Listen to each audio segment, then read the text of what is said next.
Kembali lagi bersama Tania Adriela Berdike. Bagaimana kabar semuanya setelah lebaran? Sudah mudik, sudah pergi lebaran, makan kue ya. Banyak sekali kegiatan yang sudah kita lakukan dalam 1 minggu terakhir ini teman-teman. Nah, kali ini kita mau ngapain sih ya? Jadi teman-teman, aku akan menceritakan tentang kehidupan seseorang yang telah menjadi teladanku selama ini teman-teman. Dan beliau juga berperan sangat besar dalam hidupku. Ya, jadi aku akan menceritakan tentang kehidupan papaku. Tak lain tak bukan, aku akan menceritakan biografi kehidupan beliau, yaitu Pak Saryono. Nah, jadi siapa sih sebenarnya Pak Saryono ini ya?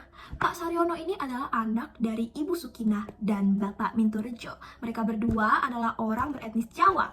Maka demikian, Pak Saryono juga adalah orang Jawa, teman-teman. Pak Saryono lahir pada tanggal 8 September 1979.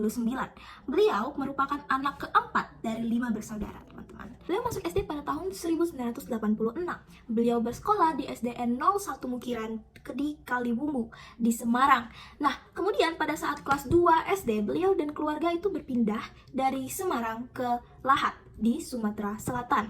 Lalu beliau melanjutkan studinya sampai lulus SD di SDN 44 Kikim Barat di Wonorejo, teman-teman. Nah, teman-teman, setelah pindah dari Semarang ke Lahat, orang tua beliau pun berprofesi sebagai petani. Jadi sejak kelas 5 sampai kelas 3 SMP, beliau pun turut serta membantu orang tuanya dalam berjualan ubi untuk memenuhi kebutuhan rumah tangga, teman-teman. Beliau akan bangun subuh-subuh dan memapah ubi dan kacang panjang hasil dari ladang mama dan papanya itu ke pasar dengan berjalan kaki, teman-teman. Jarak pasarnya itu tidak jauh, tapi tidak dekat juga, teman-teman. Bayangkan kita harus berjalan beberapa kilometer dengan memapah ubi dan kacang panjang, lalu kita berjalan kaki, teman-teman. Itu akan sangat menguras tenaga yang pasti. Beliau melakukan itu selama 4 tahun di setiap hari liburnya, yaitu pada saat dia tidak bersekolah.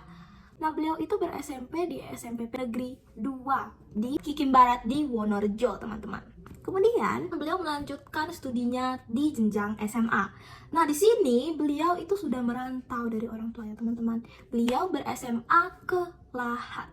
Nah, jadi pada tahun pertama SMA, beliau ini tinggal mengikut orang, teman-teman. Jadi numpang di rumah orang. Selama tinggal di rumah orang itu, teman-teman, beliau harus menghadapi hal-hal yang berat ya. Beliau harus bangun pagi-pagi untuk menimba air dari sumur. Jadi beliau pagi-pagi harus menyediakan air bagi mereka.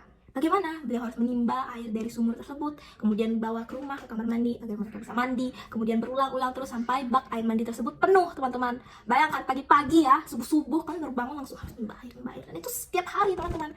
Kemudian beliau juga tidak pernah tidur di kasur, beliau hanya tidur di tikar, teman-teman. Di tikar, lalu lantai, sudah, bantal, hanya bantal dan tidak ada kasur yang empuk seperti yang biasanya kita tiduri sekarang hari-hari ini ya, teman-teman. Maka dari itu beliau sempat sakit parah dan sempat mimisan tidak berhenti. Akhirnya beliau pun memutuskan untuk ngekos saja lah. Nah, beliau akhirnya ngekos sampai SMA-nya selesai. Tapi teman-teman, walaupun beliau dihadapkan dengan situasi-situasi yang tidak enak ya, beliau merupakan anak yang sangat berprestasi, teman-teman. Dari kelas 1 SMA sampai lulus, beliau selalu juara 1, teman-teman. Jadi beliau dari kelas 1 sampai kelas 3, teman-teman, beliau tidak perlu bayar uang sekolah, tidak perlu bayar SPP, teman-teman, kalau sudah dibayarin.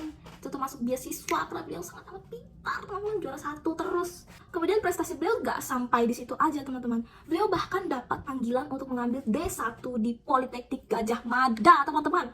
D1 beliau ini dengan jurusan Junior Programmer. Wow. Kemudian teman-teman, setelah Pak Yono lulus D1, beliau pun melanjutkan studinya di Universitas Sarjana Wiyata Taman Siswa di Yogyakarta. Teman-teman, selama Pak Yono berkuliah di Universitas Sarjana Wiyata Taman Siswa, beliau pernah mengikuti seminar tentang water supply yang diadakan oleh Kota Yogyakarta di Gunung Kidul dan Kabupaten Sleman. Dan yang luar biasanya, teman-teman, seminar tersebut diadakan di negara Italia, teman-teman, tepatnya di Universitas di Genoa di Italia pada tahun 2004. Jadi beliau mengikuti seminar tersebut dan berangkat ke Italia selama 10 hari, tepatnya di Universitas di Genoa di Italia. Kemudian teman-teman, tidak berhenti sampai di situ kehebatan beliau. Setelah pulang dari penelitian tersebut, kalian ingat gak sih, teman-teman, pada bulan Desember tahun 2004 ada suatu peristiwa yang telah mengguncang Indonesia, teman-teman, tepatnya peristiwa di Aceh, yaitu gempa tsunami. Apa hubungan dengan beliau?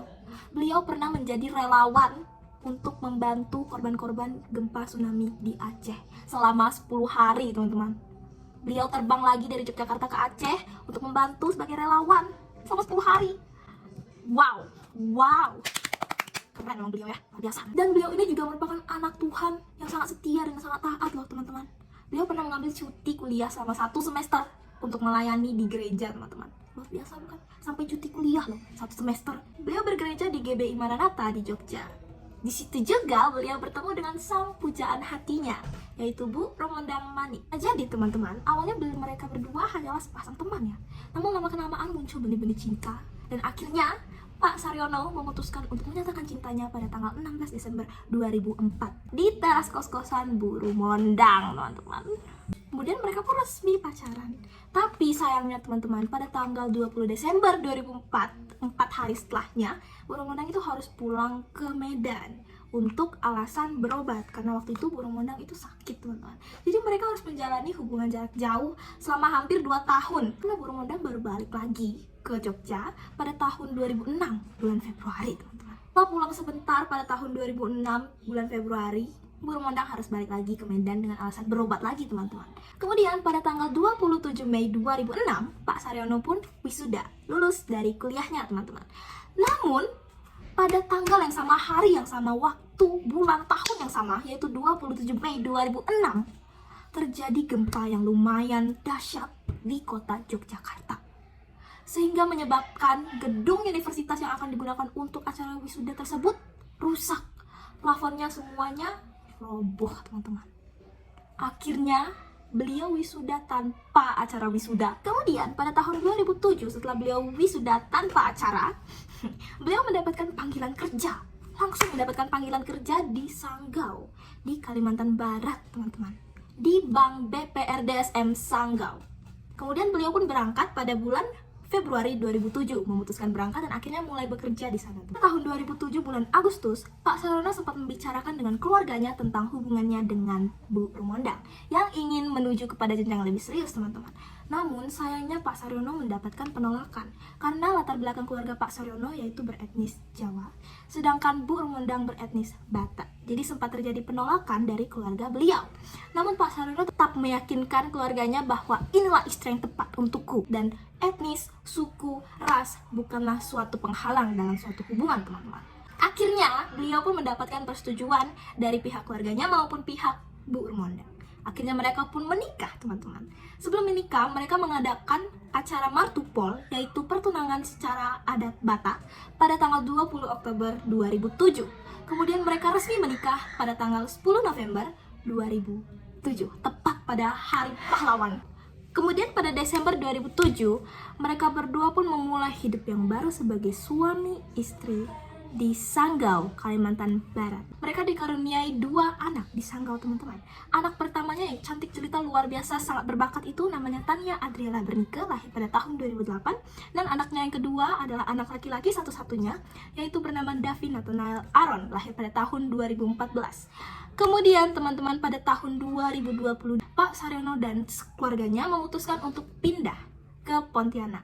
Pak Saryono dan istrinya pindah dengan tujuan untuk menyekolahkan anaknya di sekolah yang lebih baik, teman-teman.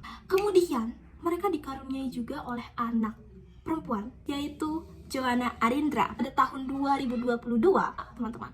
Pak Saryono pada tahun 2022 juga mendapatkan pekerjaan di Pontianak. Beliau bekerja di BPR Sukadana Prima, teman-teman. Sekian biografi kehidupan Pak Saryono, teman-teman. Saya harap kita semua dapat terberkati dan kita juga dapat meneladani hal-hal baik dalam kehidupan Pak Saryono, teman-teman. Pak Saryono juga bilang bahwa semua hal terjadi di hidupnya karena kehendak Tuhan dan berkat Tuhan, teman-teman. Saya harap teman-teman dapat meneladani dan teman-teman dapat percaya bahwa impian kita dapat terjadi, teman-teman, apabila kita berusaha dan kita mengandalkan Tuhan dalam hidup kita. Karena Pak Saryono bilang bahwa Tuhan menghendaki hidupnya dan memberkati hidupnya, maka dari itu impiannya dapat tercapai, teman-teman. Bisa keluar negeri, memiliki keluarga yang indah, mencapai segala pencapaiannya, bekerja di tempat yang tetap, teman-teman. Jadi kita harus mengandalkan Tuhan dalam setiap detik hidup kita, teman-teman. Selain mengandalkan Tuhan, kita juga harus berusaha. Lihat dari kehidupan Pak Saryono tidak gampang menyerah, teman-teman. Beliau terus berusaha untuk mencapai cita-citanya. Beliau bekerja keras, berusaha, dan pantang menyerah, teman-teman. Semoga cerita beliau menginspirasi dan meneladani. Terima kasih, God bless you.